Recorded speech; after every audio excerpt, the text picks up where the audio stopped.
ભરૂચ નેત્રંગ તાલુકાના હાથકુંડી ગામમાં કામ ચલાવો અને નબળા નાળાથી સ્થાનિકો પરેશાન છે। નેત્રંગ રાજ્યના વધુ વરસાદ ધરાવતો વિસ્તાર છે, જ્યાં ભારે વરસાદમાં કોતરોમાંથી ધસમસતા પાણીમાં વારંવાર હાથકુંડી ખાડી પર આવેલ નાળું ધોવાઈ જાય છે। વરસાદ સાથે લોકોમાંથી પડકાર અને જીવનું જોખમ ભમે છે।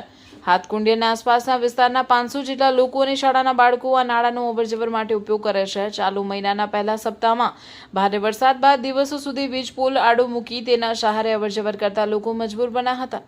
તંત્ર કામ ચલાઉ હલ કાઢે ત્યારે નાળા પરથી અવરજવર શક્ય બને છે, પણ વરસાદ સાથે સુવિધા તણાઈ જાય છે। વિકાસના દાવાઓ પોકળ સાબિત થયા છે। મારું નામ વસાવા આરતી છે। અમને અમારો પુલ આ 3 વર્ષથી ધોવાઈ ગયો છે। અમને શાળાએ કોલેજે જવાનું બહુ તકલીફ થાય છે ને આ પાણી ભરાઈ જાય એટલે અમારે સ્કૂલમાં કોલેજોમાં રજા પાડવું પડે। અમારી રજા પડી જાય સ્કૂલોમાં ને અમને બહુ તકલીફ થાય છે। વરસાદ ભરાય બે થાંભલા ઉપરથી જવું કેટલું વિકટ બનતું હોય છે? હા, એ તો બહુ તકલીફ થાય। આ ઘરડા માણસો હોય, નાના છોકરાઓ હોય, એ લોકોને તો બહુ તકલીફ થાય। આ બાજુ પેલે તો આંગણવાડી છે એટલે નાના છોકરાઓને જવાનું બહુ તકલીફ થાય। અચ્છા, આવા પરિસ્થિતિમાં ગામમાં કોઈ બીમાર પડે તો 108 આવી શકે છે કે કોઈનું મોત થયું હોય તો કેવી તકલીફ? ના, 108 તો આ બાજુ આવી જ નહીં શકે। આ બાજુ ઉચકી લઈને જવું પડે। જે બીમાર હોય ને તે લોકોને ઉચકી લઈને તે બાજુ જવું પડે એટલે અમને બહુ તકલીફ થાય છે। શું કેવું છે તંત્રને તમારે? અમારે બસ એટલું જ કેવું છે કે અમને જલ્દીથી જલ્દી આ પુલ બનાવી આપે।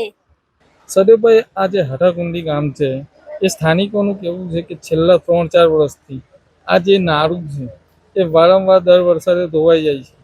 શું કહેશો તમે લોકો, શું કાર્યવાહી કરી? અમે ઘણા સમયથી ધારાસભ્યને પણ રજૂઆત કરી અને તાલુકા પંચાયતમાં પણ રજૂઆત કરી અને સાંસદને પણ રજૂઆત કરી, આવીને જોઈ જાય છે, પણ હજુ સુધી આ નાળાનું કામ થતું નથી। અને ગઈકાલે પંચાયતમાં રજૂઆત કરી તો પંચાયતે આ માટી પુરાણ કામ કરેલું છે।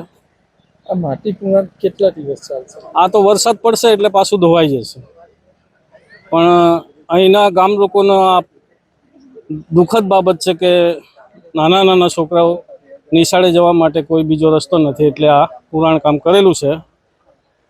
પણ હવે આ પુલ બને એવું અમારી માંગ છે। પણ અત્યારે જો કોઈક બીમારી આવે અથવા કોઈકને આ સ્મશાન લઈ જવાનું હોય તો આવા જે નાળા છે એના પરથી કેવી રીતે લઈ જાય?